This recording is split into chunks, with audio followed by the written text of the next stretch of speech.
let's just jump right in.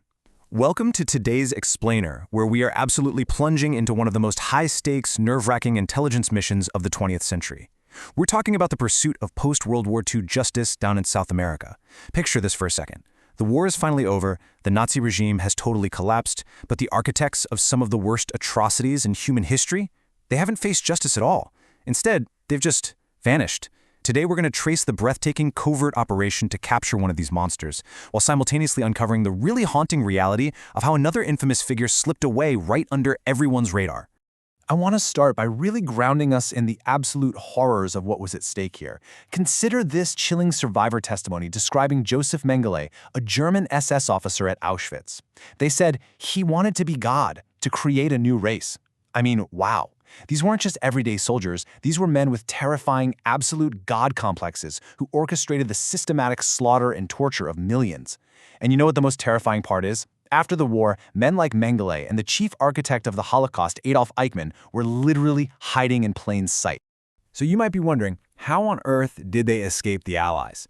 Well, this brilliantly illustrates the geopolitical blind spots of the era. They used what were known as rat lines or rat routes.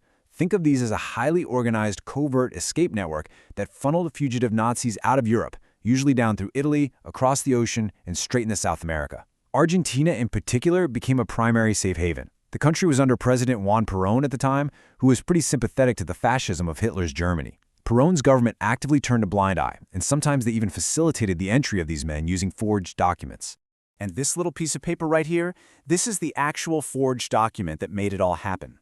It's a Red Cross passport issued back in 1948 to a man named Ricardo Clement, who claimed to be a stateless technician. But Ricardo Clement was a complete ghost. His real name was Adolf Eichmann. Yep, the very man responsible for managing the logistics of the mass deportation of Jews to extermination camps. Armed with this exact piece of paper, Eichmann boarded a ship in Italy in June 1950 and quietly vanished into the suburbs of Buenos Aires.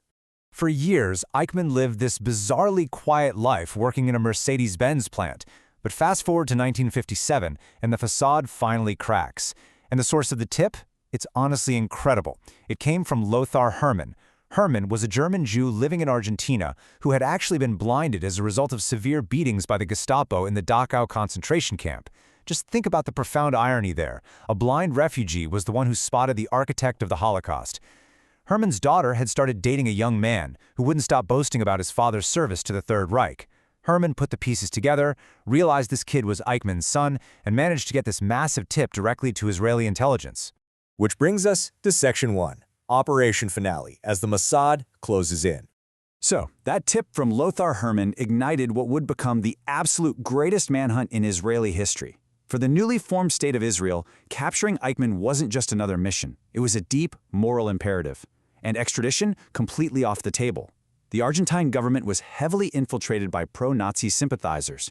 If Israel asked for him officially, Eichmann would just disappear again. They had to go in covertly, and they had to bring him out alive. The logistics here read like a classic spy thriller. Israel had to smuggle a massive amount of operational gear into Argentina, disguised as innocent parcels sent via 3 different airlines.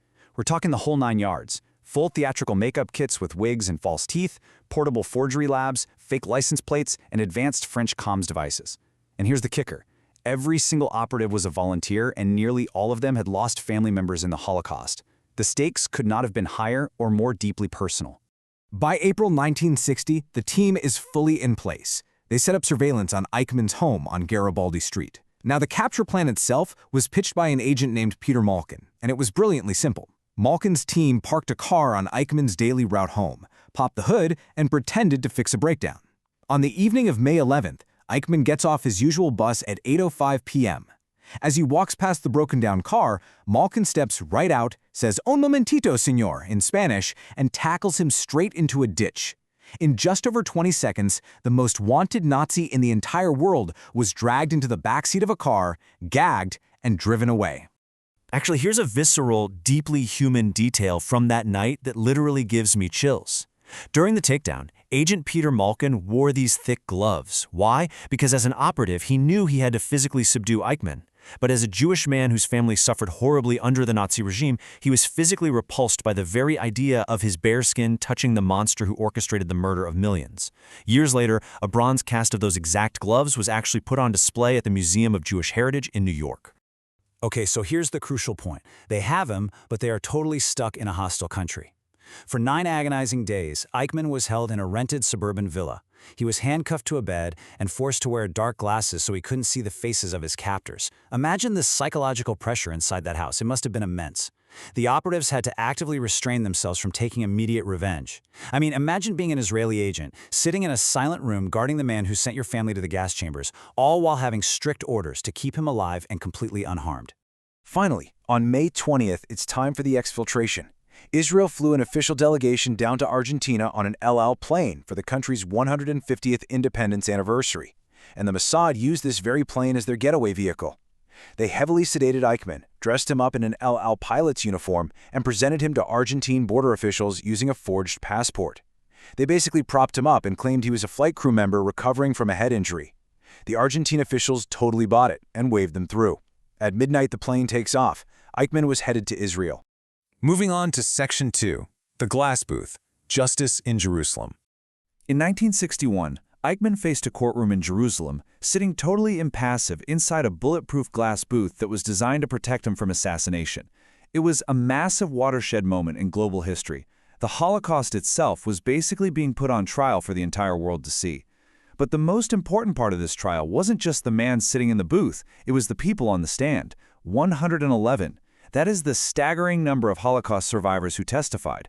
Before this, there was this massive wall of public silence. Survivors had largely kept their trauma to themselves. But during this trial, which was broadcast globally, the victims were finally given a public voice. They detailed the horrors of the camps, forcing the international community to truly confront the sheer, mechanical brutality of the Nazi regime. In December 1961, Eichmann was sentenced to death, the only time Israel has ever carried out a civil death sentence. The capture and execution of Adolf Eichmann was this monumental triumph for justice. But it triggers a really dark, chilling question that we absolutely have to address. What happened to the other Nazis hiding out in Argentina? Because, as we know, Eichmann wasn't the only ghost walking the streets of Buenos Aires. That brings us to our third and final section, the Angel of Death and an unintended escape. We have to look at the unintended ripple effect Operation Finale had on the underground. When Eichmann vanished on May 11th, he didn't just disappear from his family. He disappeared from a highly organized network of former SS officers. The Mossad's silent abduction triggered absolute, widespread panic in what was essentially an Aryan village hiding out in South America. Over 300 Nazis from the German community in Buenos Aires spent an entire week desperately scouring train stations, seaports, and airports. They realized with sheer terror that Israeli intelligence was operating right in their backyard, and they had absolutely no idea who was next on the list. And the man who had the absolute most to fear from this was Josef Mengele.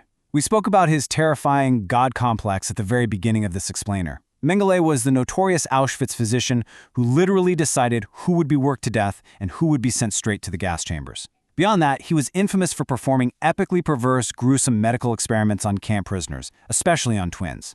He was a sadistic murderer operating under the guise of science. And just like Eichmann, Mengele was living right there in Buenos Aires. Which brings us to one of the most agonizing operational realities in the history of intelligence. Israeli intelligence knew exactly where Mengele was. Rafi Eitan, the operational commander of the Eichmann capture, later admitted that they had successfully tracked Mengele down. But trying to snatch 2 high-profile targets at the exact same time, or even back-to-back, in a hostile foreign capital, it was deemed just way too risky. If they went after Mengele, they risked exposing the safe house, losing Eichmann entirely, and having the whole team arrested. They had to make a choice, and they chose to secure Eichmann. And because of that impossible choice, the very operation that brought one monster to justice acted as a blaring alarm bell for the other. In the weeks following Eichmann's sudden disappearance, Mengele used that ensuing panic to completely cover his tracks. He packed up and fled across the border to Paraguay. As Mossad resources were inevitably diverted to other international crises in the following years, Mengele slipped even deeper into hiding, eventually relocating to Brazil. Despite numerous near misses and massive international manhunts, Israeli intelligence never caught up to him again. The ultimate fates of these two men really highlight the dual threads of this history. On one hand, we have Adolf Eichmann, the bureaucrat of death, who was tracked down, forced to listen to his victims on a global stage, and executed by the very people he tried to exterminate. And then we have Josef Mengele, the angel of death, who used the vacuum created by Eichmann's capture to successfully evade justice. He ultimately drowned years later in Brazil, having never faced a courtroom for his epically perverse crimes. It leaves us with this profound historical tension. As we celebrate the sheer, unbelievable bravery of the Mossad operatives and the undeniable triumph of bringing the architect of the Holocaust to justice, how do we reconcile the haunting reality that the angel of death slipped away? It's a bittersweet reminder of the limits of justice, the agonizing choices made in the shadows, and the enduring need to relentlessly pursue the truth. Thanks so much for joining me for this explainer. Keep asking questions and keep exploring the history that shapes our world.